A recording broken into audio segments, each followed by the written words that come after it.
everybody. This is Stephanie Krupsak with the Purevant Living podcast, Women in Wellness. So today I have Paige Pichler, writer and speaker featured in Yoga Journal, National Ambassador of Project Heal, and yoga instructor. So thanks so much for coming today. Yeah, I'm super excited. I can't wait to dive into it. Definitely. So maybe we should talk about how we met. So we've been friends almost a year now. So like earlier this year we met for coffee. So through a mutual friend. Yeah, it's funny because you had gone on a walk with one of my friends in my corporate job, and she just was telling me about like this girl that she met and all the travels she had done, and I was like, oh, she sounds kind of like me. Maybe I'll reach out, and I just sent an email in classic me fashion, just not really afraid to say hi. So yeah, and then we just really hit it off. We have a lot in common, and yeah, it was really nice to meet somebody so like-minded. Definitely, yeah, and actually, we have yoga in common, so I'm in process of completing my yoga instructor training, which you did earlier this year. The same program. Through Empower Yoga in Milwaukee. It's a wonderful program, just a wonderful studio. And, you know, I always tell people yoga teacher training is like 6 months of therapy. So I definitely agree. I'm loving it so far. I'm in, it's weekend 3 we have. So, yeah. Awesome. It's been really great. That'll be so fun when you're trained. Yeah, we'll have to do classes together, workshops definitely. Maybe. So, we'll talk about that after. Not to bore everybody with that. But, so tell us a little bit more about Project Heal. Yeah, so Project Heal is a national organization, and it's the largest national nonprofit for eating disorders. And not only do we fund the nonprofit, obviously, but we fund for funneling people into treatment facilities. So the goal of every dollar that we raise is keeping people in treatment centers who are struggling with eating disorders. Because one of the biggest stats that we like to tell people the most is that 1 month of outpatient eating disorder treatment, or inpatient rather, is $30,000. And people don't realize how much money this is and how hard it is for people, to live and to somehow survive this illness. So every dollar that we raise goes to helping bridge the gap between, the insurance companies and how much money they can get, but also staying for as long as they need and for healing as much as they can.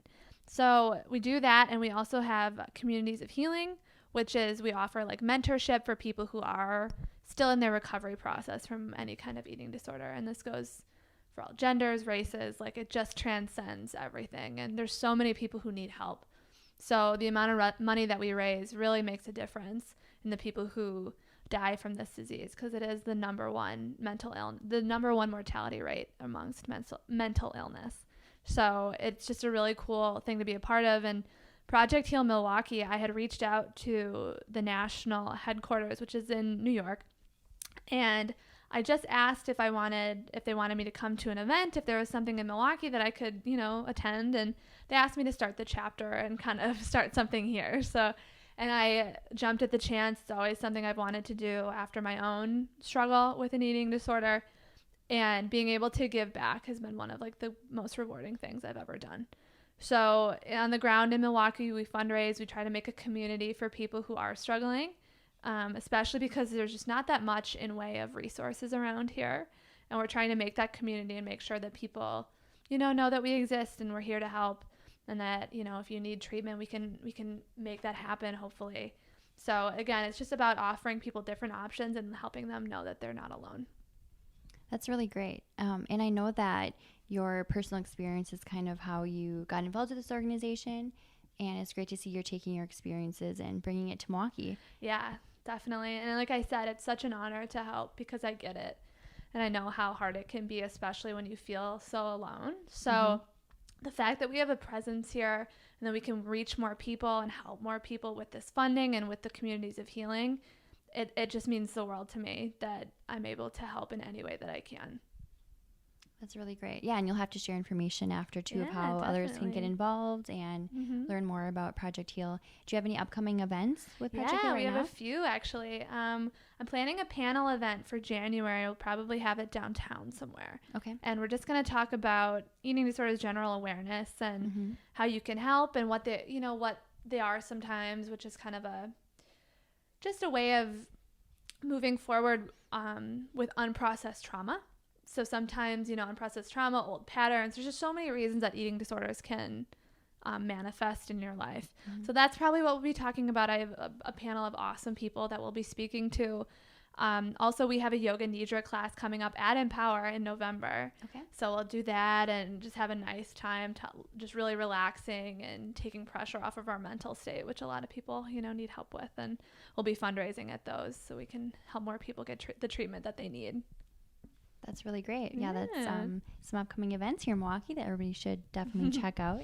And so what are some of the other initiatives that you're working on right now as far as your involvement in wellness for women in the community in Milwaukee? Yeah. Well, I'm a writer, and I write a lot about my experience with eating disorders and anxiety and different mental health issues that I really care a lot about and that I've studied and spent a lot of my time trying to understand within myself, but also within others, and understanding different energetic patterns as well as ways to heal that are sustainable and actually help you move forward to why you're on this earth, as opposed to repeating the pattern over and over again. So I write about all types of those things on my website, healing from anxiety, healing from trauma, whatever it is. I really just want to help people understand that there's a different way to go about it. And like coming back to your real self rather than what people expect of you and the old conditioning that we're all born into and that we're all brought up with. So really breaking those patterns. I talk about that a lot. And coming up, I'm actually working on an ebook about being in your body and what it means to fully embody in your physical body. That's a lot of body words, but it's kind of hard to explain. But, anxiety and mental illness and mental health issues manifest in your head. It's kind of can be a subset of being too wrapped up in your thoughts, only thinking and being disconnected from your body. And, as women, especially, we practice disconnecting from our body. We're always trying to change it. We're always trying to make it look a certain way. And by looking at it as an object, it really turns you off from the natural rhythms that come along with this machine that is built to do amazing things. So I'm kind of covering that and what it means to come back to this body, and being in your body brings you in the present moment, which is where you can enjoy your life and really move forward in alignment with what you're supposed to do on this planet rather than going through the motions. So I'm working on that, and I really want to help people understand just how nice it feels to be in your body and not be in your head.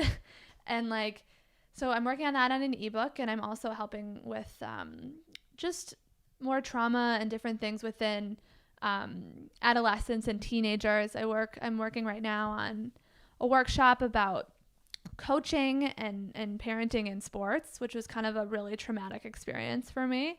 I loved playing basketball, but I felt that got really taken from me by the trauma and verbal abuse that is often disguised as motivation. So I'm working a lot on that and helping people understand what's the difference between, helping somebody, motivating them to play, and being verbally abusive. So that's kind of my next project, is talking to coaches and being like, hey, can you still make this fun? Nobody's smiling playing sports anymore because it's a job, and you can inflict real wounds on people. A lot of athletes have really bad mental health and eating disorder issues, and nobody's looking at why. Some people are, and we're starting to talk about it more, but it comes down to the use of shame as a motivational tool. So I've been working on that a lot, and hopefully we'll be able to talk about that more soon and help people understand how important it is to really cultivate a good sense of self-worth within athletes and within children, and within anyone really, but by being really conscious of the words that you use. So those are the things that I've been working on that are coming up. Again, just really sticking with healing and writing things that I really want to help with. Mm-hmm. And I think to go kind of a good segue into talking about working with athletes and, encouragement versus other types of, words and language used. Mm-hmm. You work with a company called Welliness, and I know they focus on how to communicate with children in a positive manner. Do you want to talk a little bit more about that? Yeah. So Tamara is her name. She runs Welliness, and that's her company. She's a conscious parenting coach. And that being a part of that and helping with some of the messaging and just watching this amazing company grow and being a part of it really filled in a lot of the gaps for me with my own mental health and my own struggles with self-worth and shame and all the things that contribute to a lot of the issues that we're dealing with right now in the wellness world and just in the world in general. And it's kind of the same premise, like not using guilt and shame as a punishment, and really just setting limits and boundaries and respecting children, adolescents, whomever, the way that you would respect any other adult on this planet, you know, and understanding that the way that we talk to kids is really, really messed up. Like it really is. It's terrible.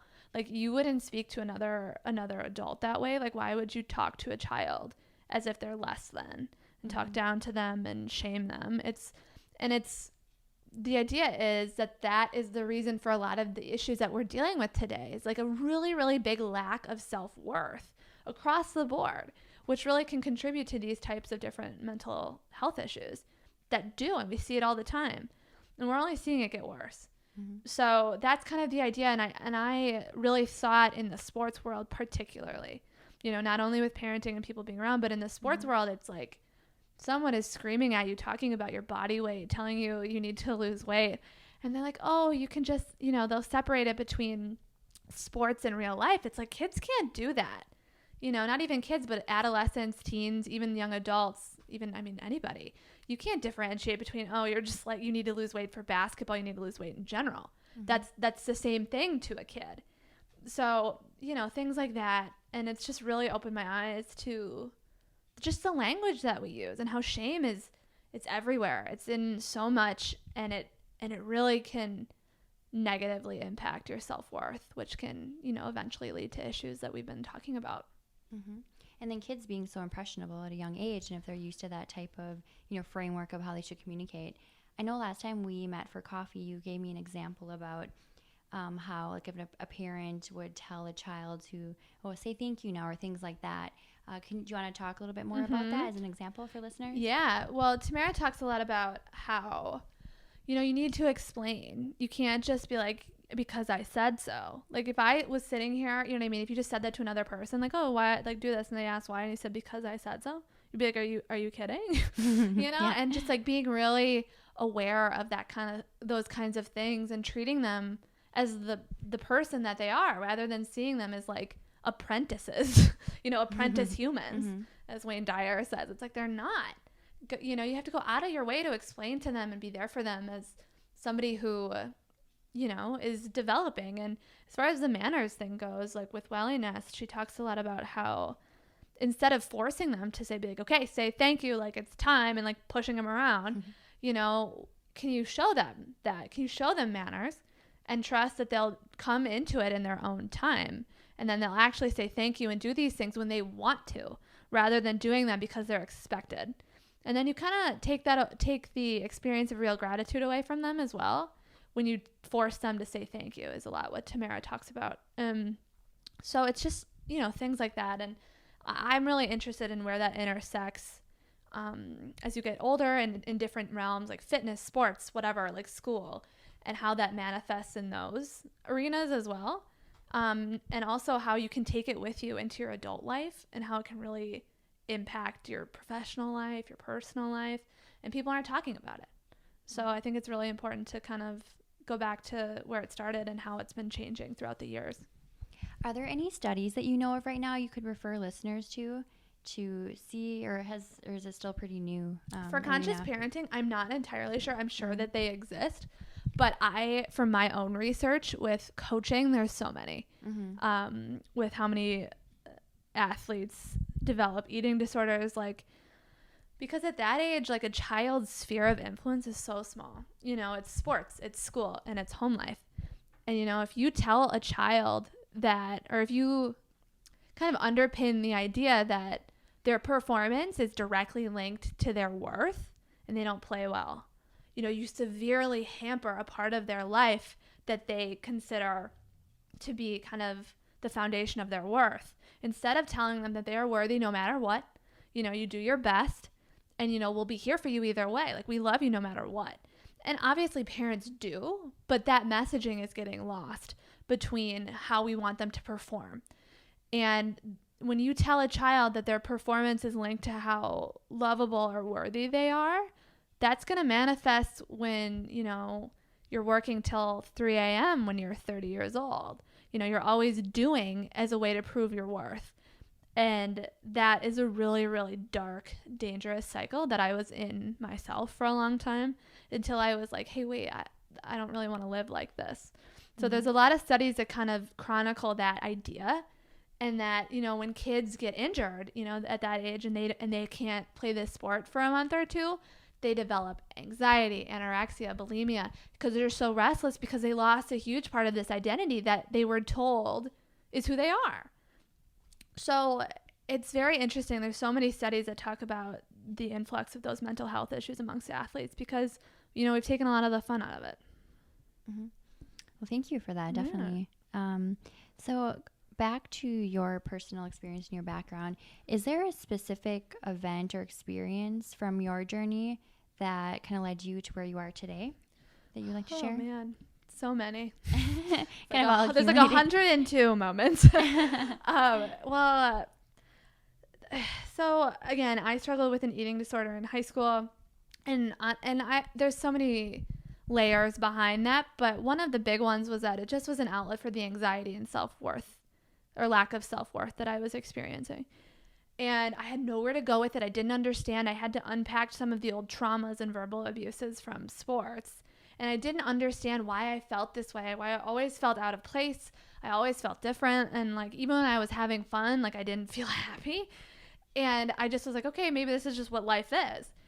So I went to college, struggled with anorexia and bulimia.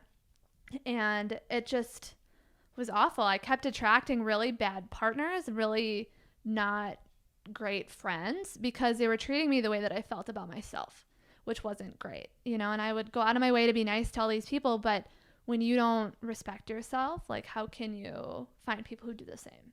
So I really struggled with this for a long time, and school was kind of my solace. I love writing, I love reading, and it always was just kind of like my safe place. And when I was in college, like, I drank all the time with my friends, which, is normal at that time, but it really was an outlet for me to exercise the demons that I had kept inside for, 20 years. And I graduated and started working, and I quickly transferred my idea of like self-worth being like how fun I am at the bar and like how great my outfit is into my career, which isn't really that healthy either, which being like, if I'm only making this much money or this title, then I'm worthy.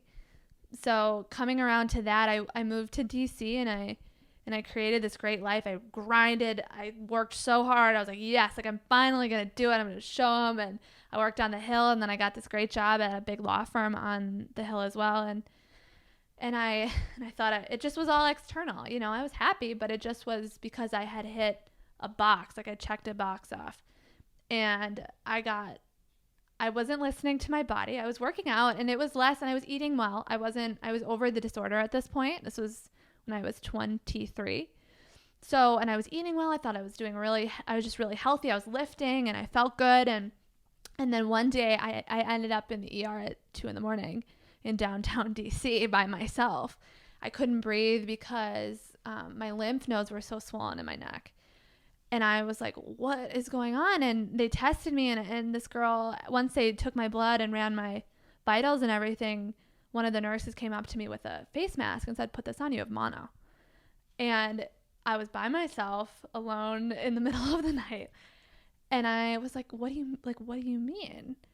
And I mean, I had desensitized my body to the point where I didn't notice that my spleen was enlarged. Like, I literally got so good at pretending that I wasn't tired, I wasn't hungry, just really shutting off the most intelligent part of us a lot of times is the body and its natural rhythms. And I had gotten so good at shutting it off that, I landed in the ER, and I was like, oh, that's why my back kind of hurt, because my spleen was bumping against my spine. Oh, wow. Yeah. And so again, it just kind of showed me, it was like a big wake up call. And so I got really sad. I couldn't do the things I needed to do. And I ended up having to move home because my doctor was like, your stomach is so all over the place. Like, we need you here. And so that was just a really humbling experience. And after building my life up after that, like, it costed me everything. But at the same time, it was my body telling me that life wasn't meant for me. So I kind of and I've always been into wellness, but then I started finding the more mindful piece of it. And I had been meditating and stuff, but I really went there with like the healing, and I healed the old trauma. And I didn't think of it at the time like, oh, I'm going to go back and heal my trauma. Like, that's not how I thought about it. But, you know, it started coming to me. I started taking yoga. I did different meditation classes, and suddenly I signed up for the yoga teacher training, and that changed my life. It just taught me, you know, like I can work out in a way that feels really, really good. It's not even a workout, but I feel so calm after. Found a way to calm my mind. And that to me is what wellness is. And it's more about calming your mind and finding a place that you don't feel like you have to struggle and you don't have to prove your worth in any facet of your life. So it's been a really long journey, a lot of ups and downs, a lot of really, really low lows, but with highs that I think, you know, you can't experience unless you really go there with your pain. So yeah, again, long-winded, but that's definitely been the journey. Yeah, no, thank you for being so vulnerable and sharing that. So with that, what are your short-term and long-term goals to improve wellness in women's lives?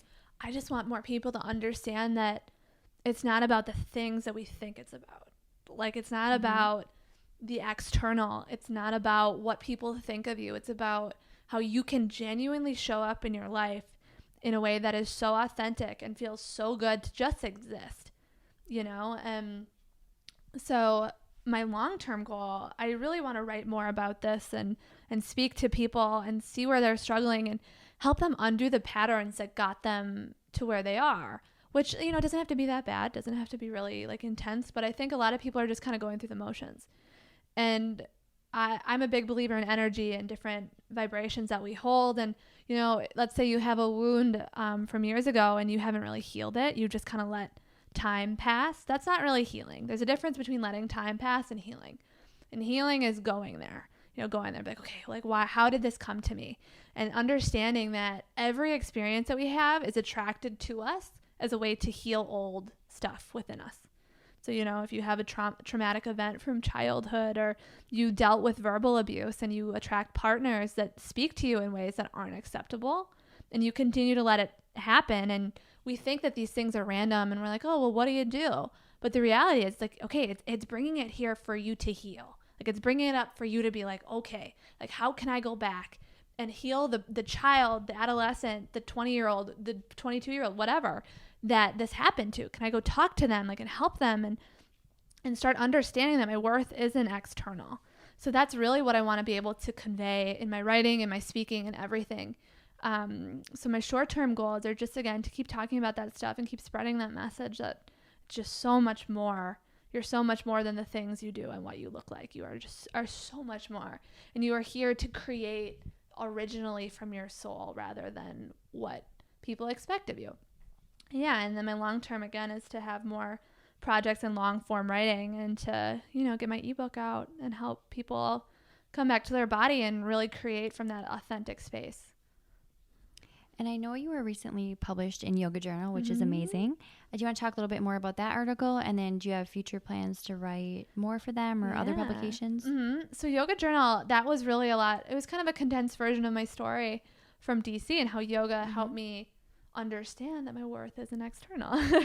And it was an honor to write that article and to tell that story, because that was kind of the first time that I'd really been honest and went there and like, this is the whole thing. Like, it was such a humbling experience.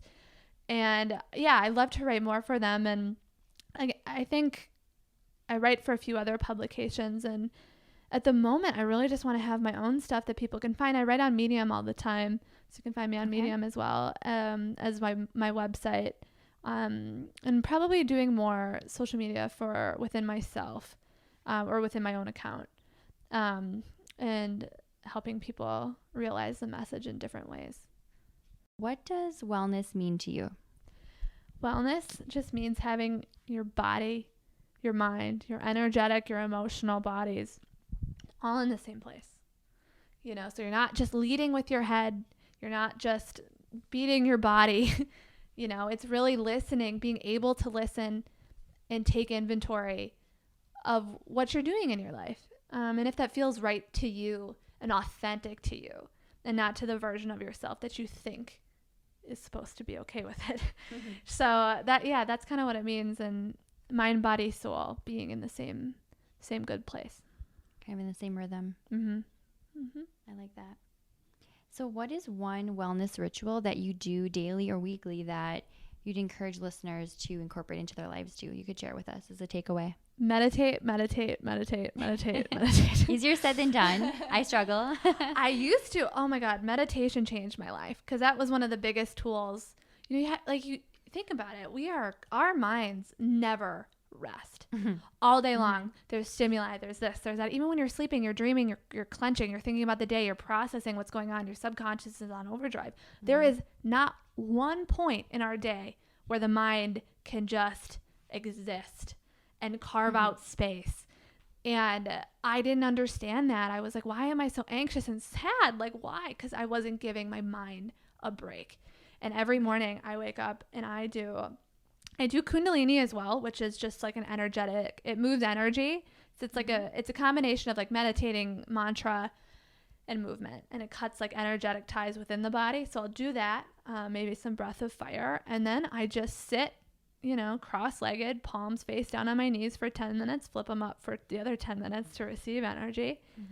And I just carve out that space. And, meditating intimidates people because they think that it's about having no thoughts. You know how many thoughts I have when I'm meditating? A lot. But it's just about practicing, if you can just focus on like your breath for a little bit, your consciousness wavers a little bit, and then you bring it back. It's just about carving that space and being present in your body. That's a big part of being in your body too.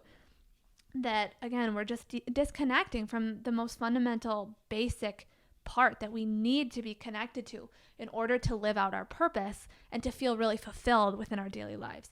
So yes, again, please take up a meditation practice. Like, please do it for you, for your friends, for your family, for our future generations. Like, just make that time, make the space, connect. I know there's several apps out there you can use to assist with meditation. Do you use any of those or any books you'd recommend for people interested in just giving it a try? Oh yeah. I don't really do that many apps. I just kind of looked at Insight Timer the other day because I do mainly I don't do guided meditations too often. I know they can be helpful when you're starting out because they kind of can keep your consciousness, moving towards the right direction or focal point that they want you to. But Insight Timer is a good one. Also, Yoga Nidra is wonderful. Yoga Nidra, it's not movement. It's just a meditation. It's just a meditation in Shavasana pose. So it's a more feminine version of meditating, not feminine and gendered in any way, but feminine energy, which we all need and all have. And a lot of times that's really out of balance. So when you do a Yoga Nidra, and it's in Shavasana, meaning you're laying on your back, right? You're laying on your back, position. yeah. Okay. And for listeners that may not know. And the palms are facing up, and it's about reprogramming your nervous system.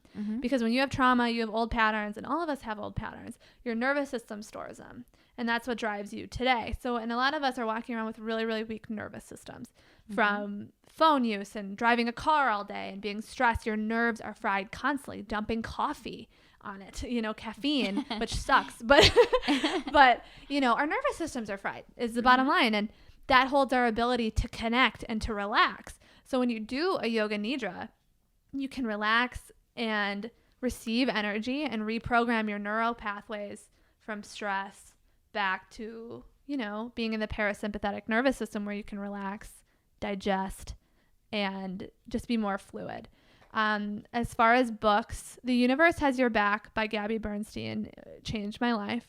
It's what introduced me to the spiritual kind of path and the meditative kind of path. And it's not intimidating. It's not anything that it's going to push anything on you, but it will help you be more mindful, and not mindful in the way that we think about it now. Like, feel your hands, which, has merit, obviously, and helps a lot of people. But just be more conscious of what you came here to do and who you really are.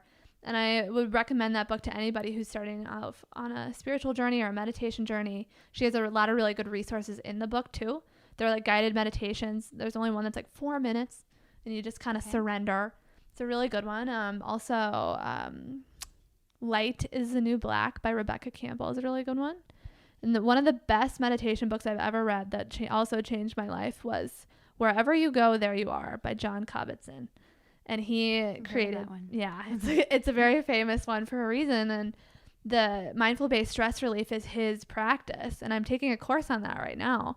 But that book really, really changed my life and really taught me how to be in the moment, to trust, and to just flow with what my soul knew rather than my ego trying to, you know, hit different titles and prove my worth. And that book really showed me how to come back. And there's no real spiritual tie with that one because it's more about just being present, but it'll affect you in the way that, you know, that resonates with you.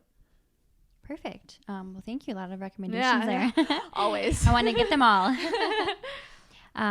So here for the fun question. So what is your personal mantra or maybe a theme song that gets you into your good state of mind to start your day or kind of redirect your mindset to a good place? Right. I think that there's merit in feeling the uncomfortable, you know, so I don't like the whole, like, I'm going to stop this, like that, you know, there's ways to feel it that are healthy and to move through them. But when I am finding myself really, you know, just having a rough time and want to shift out of that energy, that headspace, I'll either like start by like thinking of really, really small things that I'm grateful for. Like, I can't take credit for this, but Manifestation Babe, Catherine, she does that. And she says, you know, thank you for my fingernails. Like, find one thing that you can be great. Like, I'm glad that I have a hand, you know, like very, very basic things. And then you can make your way up and get into like, wow, like I have all this opportunity in my life, this abundance, like, you know, it just really helps shift your energy. And then for a mantra, I picked this up from Wayne Dyer recently, and it's, I come from greatness, I attract greatness, I am greatness. And that one really changed a lot for me because it's so easy to get down on yourself, especially when you're healing and moving through old patterns. So it's not anything about the ego, but it's just being like, hey, I can do this. I was born for this. I chose this life, and I'm really happy to be living it. So I really like that quote. That's great. It's a good one. And one more time, who was it? Wayne Dyer. Wayne Dyer. The Wayne Dyer. Do you gratitude journal at all, or is it more just like a mental thing you just say to yourself in practice? After I meditate, a lot of the days I really, really try to I say thank you after I meditate. It's like, hey, thank you that I'm alive. Thank you that I'm here. Thank you for all these experiences that I've had that have led me on this journey, like the good and the bad. I used to gratitude journal when I was a child, actually, all the time, but before it became a thing. You're right. Exactly. I learned it in church. Out of your time. And, yeah, I try to have like at least a list of like the really good things. You know, sometimes I worked with a few, embodiment coaches and things like that who had me list out things I was grateful for and revisit it when I could. And now it's just become a part of my daily thing. It's like, hey, thank you. Like, thank you for everything in my life. You know, even as simple as that, like I'll be driving in my car and I'm like, hey, thanks. Like whatever it is, thank you. Even the bad, you know, you have to say thank you because it's coming up to help you in some way. I love that. That's great. So again, thank you for sharing all of your information. I'm very grateful to know you, and thank you again for being vulnerable and sharing your story with everybody. So how can listeners reach you if they want to read some of your work or maybe email you, contact you? What would you like to share? Yeah, my website is paigepichler.com. There's no T in Pichler. Just C-H-L-E-R. Yep. Okay. And I'm on Instagram, PaigePitch with 2 R's. And that's kind of where I'm doing it. And my email is on my website. It's also on my Instagram. So yeah, my Instagram's a good spot. And the website is one of the main ones. So yeah. Perfect. Well, we look forward to following you on your journey, learning more, maybe reading more articles in Yoga Journal or other publications. Definitely. Hopefully the ebook. Yeah, your ebook too. Very looking forward to that. So thank you again so much for joining today. Yeah, thanks so much, Steph. This was awesome.